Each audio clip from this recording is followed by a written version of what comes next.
Have you heard what happened to Ibrahim Traoré? Because if you blinked, you might have missed one of the most shocking twists in West African politics this year. Just months after solidifying his grip on Burkina Faso's presidency through a military coup, whispers of a counter-coup began to circulate, loud enough to become impossible to ignore. Soldiers arrested, intelligence units scrambled, and streets tense with uncertainty.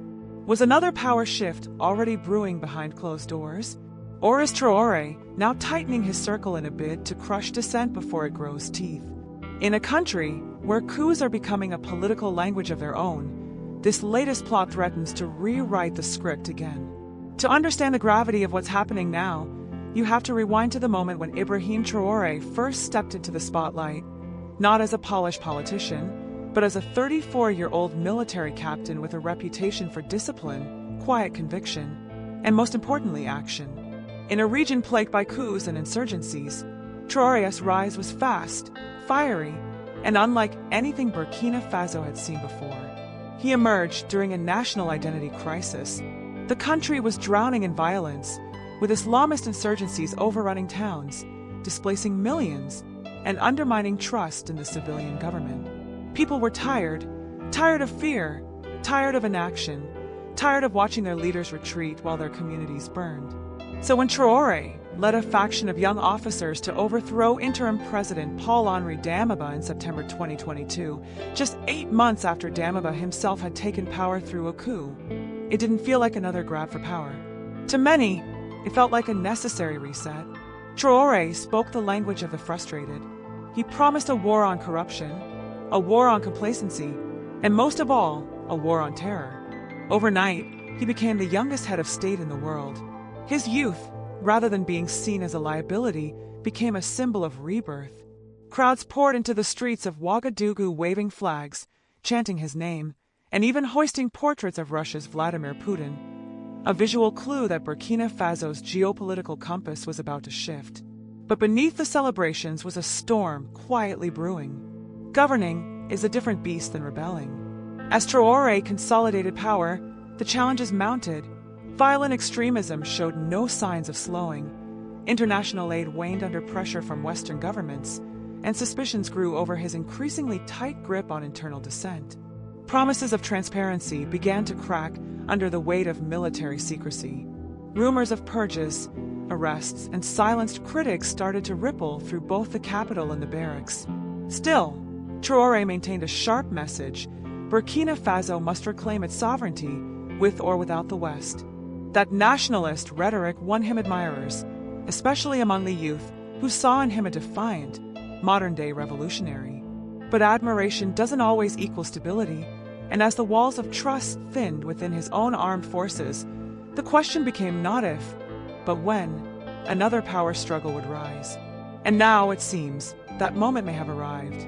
It started with a whisper, anonymous murmurs in the barracks, hushed conversations among mid-ranking officers, and encrypted messages bouncing between dusty outposts. Then, on the morning of September 26, 2023, that whisper roared into a full-blown political earthquake. Burkina Faso's military government, led by Captain Ibrahim Traoré, publicly announced that it had thwarted an attempted coup d'état. In a country where power has changed hands more often through mutiny than through ballot boxes, it wasn't just a revelation, it was a warning. The official narrative was swift and stern.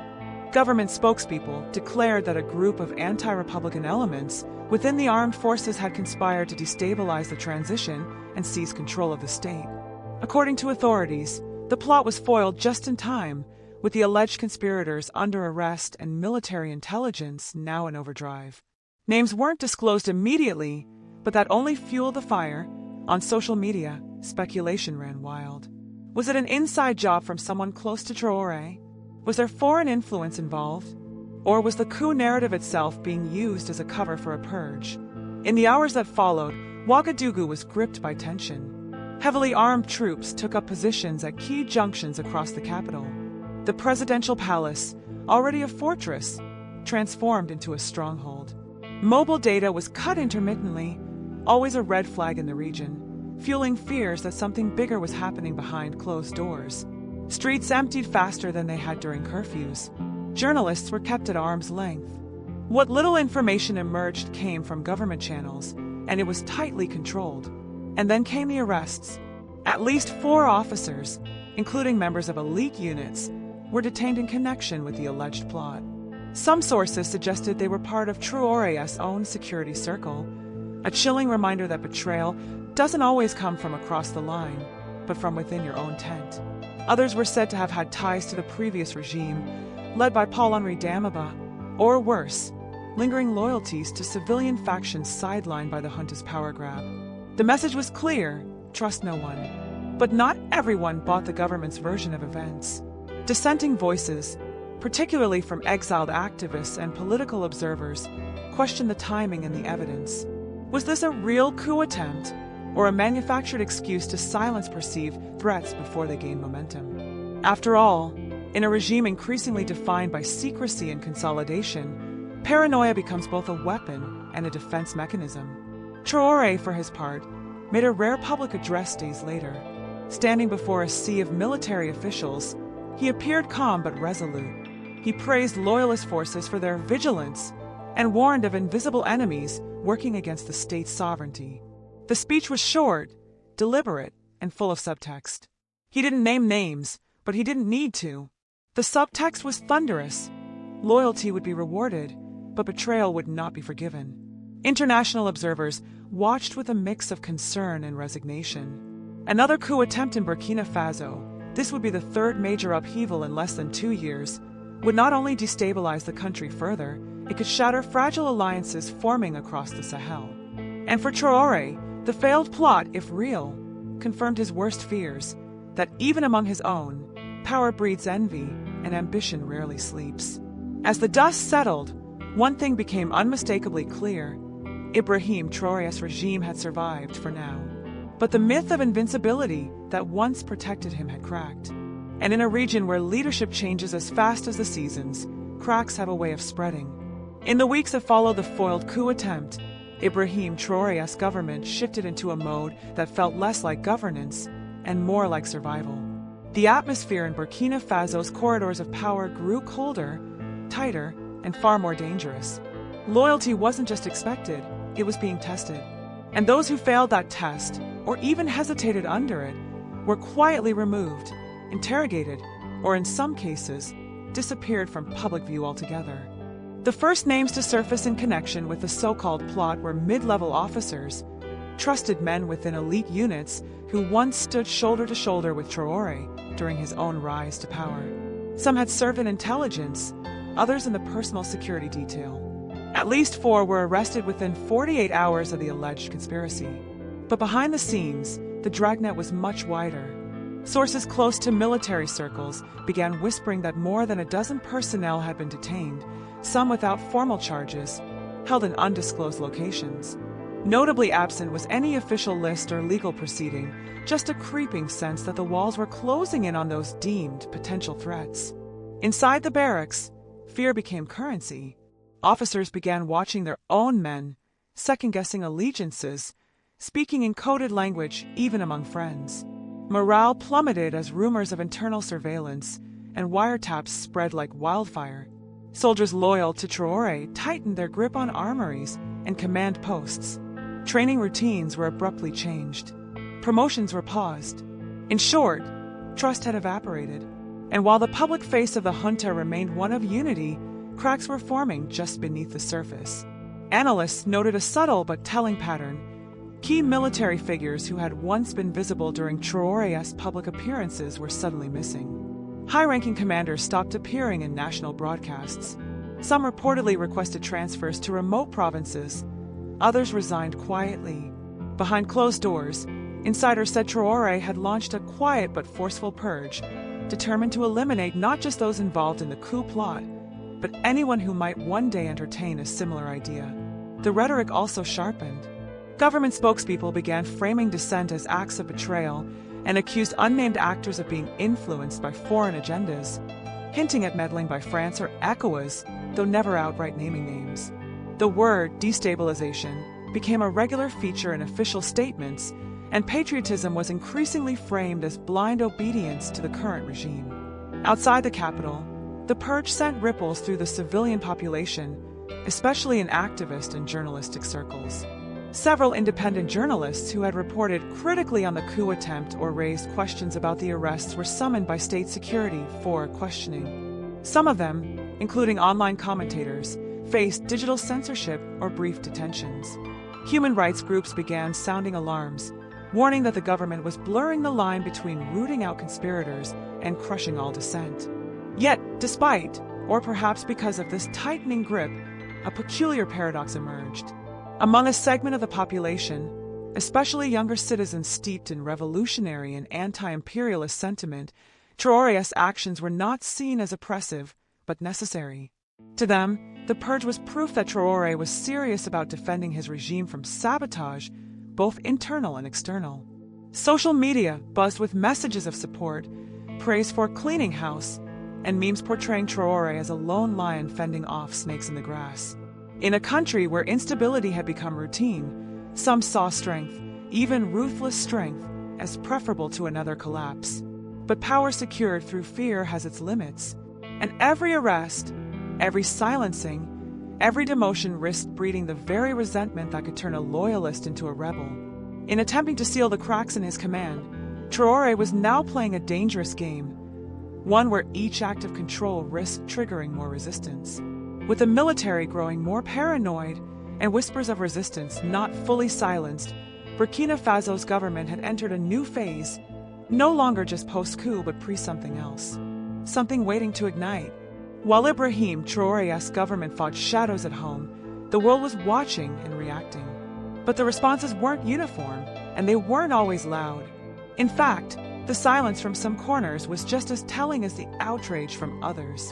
Burkina Faso, once seen as a stable ally in the West African fight against jihadism, was now repositioning itself, aggressively, defiantly, within a new geopolitical orbit.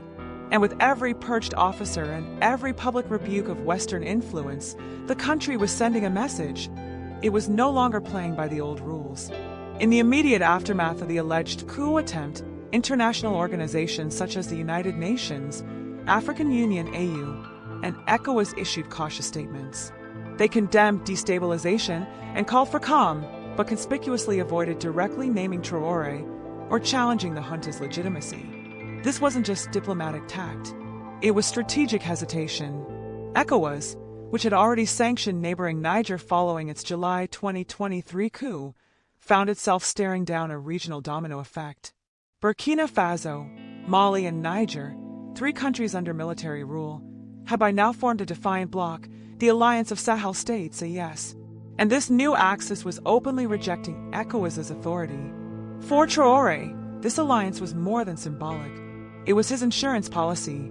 Together with Mali's Colonel Assimi Goïta and Niger's General Abdourahmane Tiani, Traoré was forging what some analysts have dubbed a coup confederacy, a partnership based not on democracy, but on shared defiance. Each of these leaders had taken power by force. Each had expelled or diminished French military presence. And each now leaned increasingly on Russia, both rhetorically and, according to growing intelligence, operationally. That pivot toward Moscow was impossible to ignore. Russian flags had become a common sight at pro-government rallies in Ouagadougou. Wagner-affiliated contractors were rumored to be operating inside Burkina Faso under the guise of security consultants. Though the Kremlin denied official involvement, it never disavowed the partnerships. And in Traoré's speeches, references to Western hypocrisy, colonial legacies, and the need for true sovereignty echoed the same talking points used by Russian-backed regimes elsewhere in Africa. This ideological realignment had practical consequences. In early 2023, Burkina Faso terminated a long-standing military agreement with France, giving Paris just a month to withdraw its troops. French special forces, once embedded in counter-terrorism operations, were gone. The French ambassador was recalled. French-language media outlets, including RFI and France 24, faced suspension or expulsion. And aid from Western donors, already under review, began to dry up. In Washington and Brussels, the mood was one of reluctant recalibration. The West had long relied on Burkina Faso as a bulwark against terrorism in the Sahel.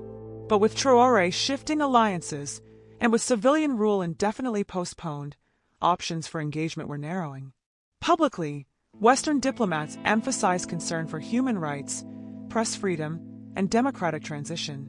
Privately, intelligence reports flagged rising instability and a dangerous vacuum that could empower extremist groups even further. But not all neighbors were wary. Countries like Guinea, itself under military rule, quietly expressed solidarity. Algeria and Morocco, both jostling for influence in the region, played a more cautious game, keen to observe how the AES would evolve and whether it might reshape security cooperation across the Sahara. Meanwhile, within Burkina Faso's own borders, these shifting alliances had a powerful cultural impact. Anti-French sentiment wasn't just policy, it was popular. Youth movements hailed the government's rejection of Western influence as a historic correction. Posters of Che Guevara, Thomas Sankara, and Vladimir Putin appeared side by side in street murals. Schools saw rising participation in Pan-Africanist political clubs. In the minds of many young Burkinabe, Traoré wasn't just a captain, he was part of a continental resistance against neo-colonialism. But this pride masked a growing vulnerability. With Western aid frozen, and with jihadist attacks still plaguing the northern and eastern regions, Burkina Faso was increasingly reliant on partners with their own agendas. And should Russia's support wane, or its mercenary operations spiral out of control, as seen in the Central African Republic, the junta could find itself isolated, underfunded, and overexposed. For now, though, the AES remains united if uneasy. And Traoré, in positioning himself as a new kind of African leader, militant, anti-imperialist, unapologetic, is both rallying a generation and rolling the dice on his country's future. Amid the political firestorm surrounding Ibrahim Traoré's rule, one of the most striking and complex developments has been the shifting mood on the streets of Ouagadougou, Bobo-Dioulasso, and beyond. In a country where instability has long been the norm, where the scent of fear and rebellion seems to linger in the air as much as the dust, the rise of Traoré has stirred a whirlwind of both hope and skepticism. To some, he's a hero, an indomitable force who's standing up against the West's colonial legacies and the creeping spread of Islamist extremism. To others, he's a symbol of the very same power struggles that have kept Burkina Faso in a chokehold for decades. In the early days of his ascension, Traoré's leadership was met with genuine enthusiasm. People, exhausted by years of internal violence, corruption, and the failures of civilian rule, saw his military junta as a necessary reset. His promises were simple but resonated deeply: security, sovereignty, and the complete expulsion of foreign influence. He spoke with passion about ending the French military presence and securing Burkina Faso's borders, a message that struck a chord with a population weary of seeing their country torn apart by jihadist violence and overwhelmed by international mandates. For the youth, particularly, Traoré became something of a symbol of resistance, embodying the anti-colonial rhetoric that's been percolating across the African continent for decades. Social media posts flooded with hashtags like #SankaraLives and #AfricaForAfricans. His speeches, filled with revolutionary zeal and nationalist fervor, tapped into an energy that had been simmering in the hearts of young Burkinabe for years. These were people who felt marginalized by international aid organizations and neglected by Western powers that had poured billions into the region without seeing significant improvements. Traoré's defiance resonated with them as a direct challenge to the status quo. Rallies in the capital were a spectacle to behold, crowds chanting, waving flags, and even wearing shirts emblazoned with portraits of Russian President Vladimir Putin, a signal of the country's shift towards a new geopolitical alliance. For many, Traoré was not just a military ruler, he was the embodiment of a new vision for Africa, one that could chart its own course, free from the interference of foreign powers. However, as time passed, cracks began to form in this early euphoria. The very same youth that had once flooded the streets to celebrate his rise began to ask tough questions. Where were the promised reforms?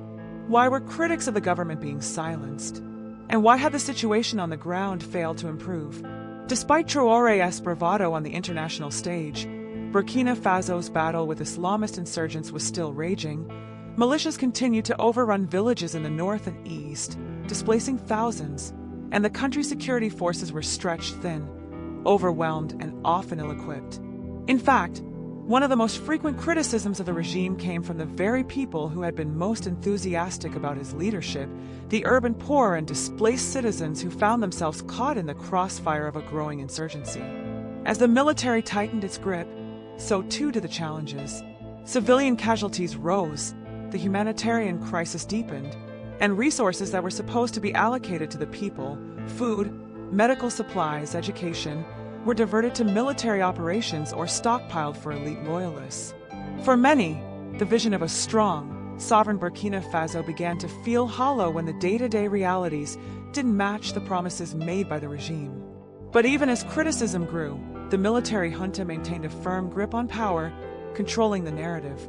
State media, increasingly loyal to Traoré, pushed a carefully constructed image of a nation united under his leadership, while independent journalists found themselves targeted or muzzled.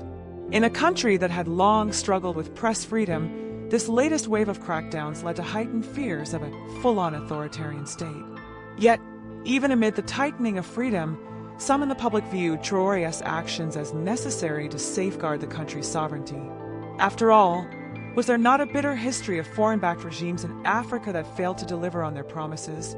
For the rural population, living far from the political center, the story was different. Many saw Traoré as a last-ditch hope. These were the people who had suffered most from insurgent violence, often left without the basic security necessary to live normal lives. For them, Traoré's promise to protect them from extremists carried significant weight. In the remote provinces where the military presence was stronger, people turned out in droves to show their loyalty to the junta, hoping that his rule would finally bring peace and stability to the chaos that had engulfed their communities.